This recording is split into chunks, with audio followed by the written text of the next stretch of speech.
Elizabeth Barrett Browning is my name. I was born on March 6, 1806. Durham in England is my birthplace.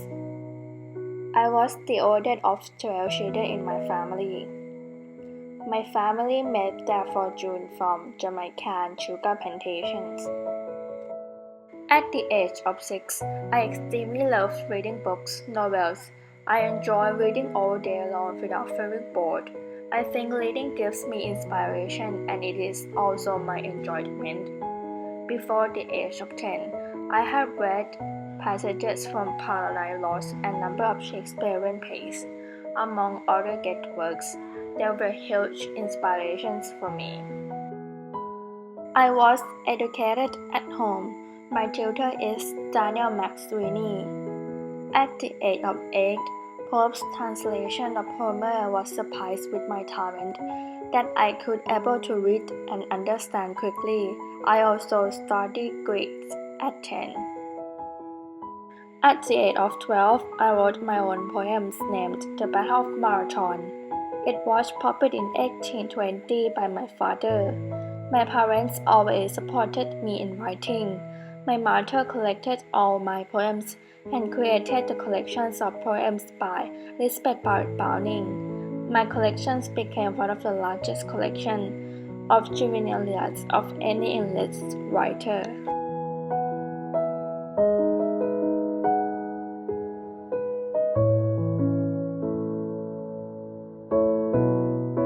When I was 15, I became ill, suffering intense head and spinal pain for the rest of my life.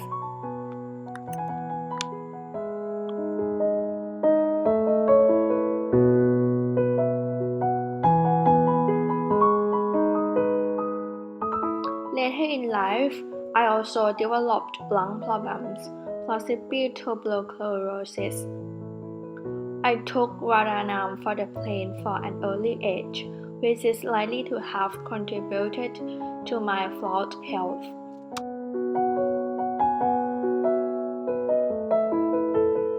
But I still keep fighting, and in the 1830s, I was introduced to Literature Society through my cousins. His name was John Kenyon. Later in my life, I wrote many poems that make me become a popular poet. One of the most popular poems was Elizabeth's Warroom Poems. It is really popular that made Robert Browning vote a writer to me. I got married to Robert Browning in 1846. In 1844, we honeymooned in Paris before moving to Italy in September 1846.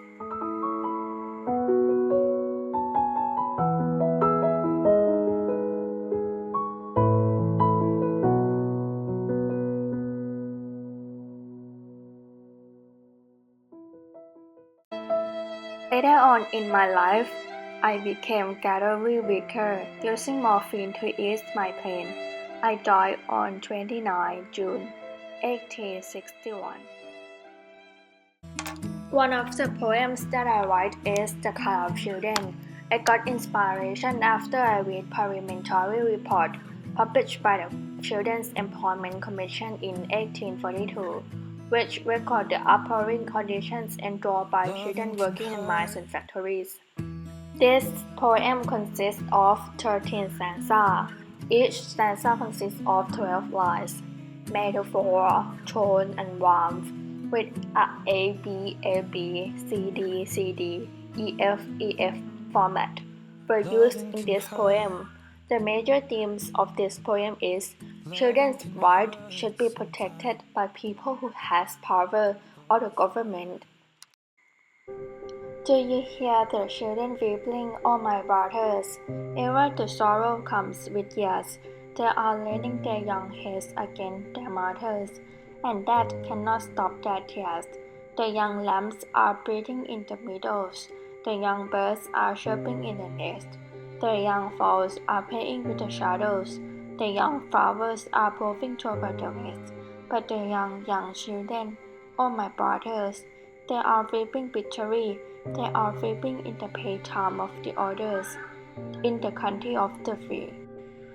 Do you question the young children in the sorrow, why their tears are falling so? The old man may weep for his tomorrow, which is lost in long ago. The old tree is leafless in the forest. The old year is ending in the forest. The old wool, if sickened, is the sorest. The old hopes is hardest to be lost.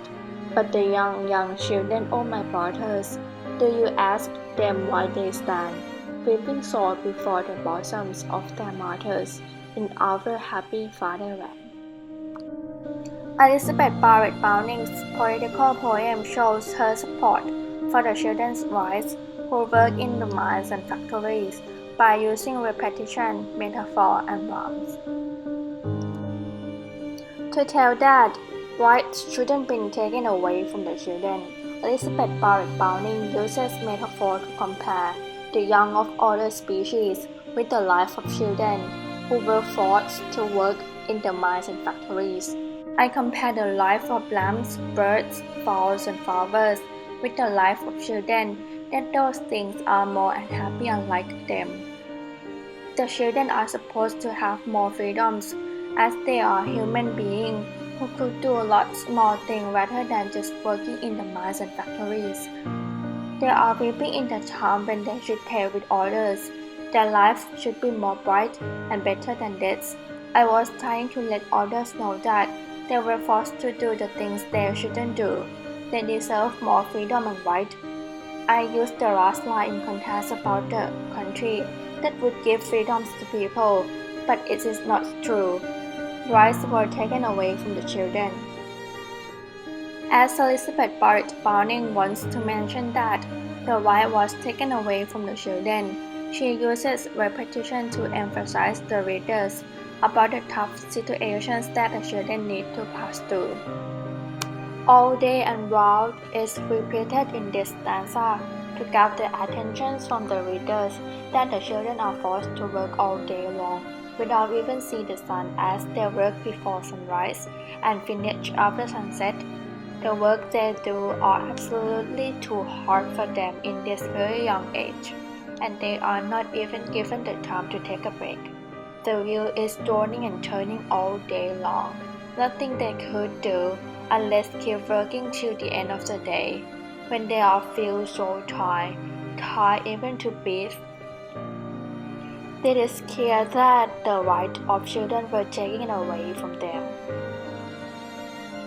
To convince the government to protect the children's rights, Elizabeth Barrett Browning uses rhymes to question the nation that how long the children will be used to make a profit. In this stanza, nation rhyme with publication, part rhyme with mart, parents rhyme with silence, part rhyme with wrath. This is the response from me to let the government realize about the children's rights. I used the question that how long the children would have no right. They should be given right that would lead them to a better quality of life and happiness as a childhood. British people were so mean that they used the young to make the profits. They did not even think about the feelings of the children. The nation should start doing something for the children, as the children will be the future of the country later on. Thunder, thunder, thunder, thunder, thunder, thunder, thunder, feel the thunder.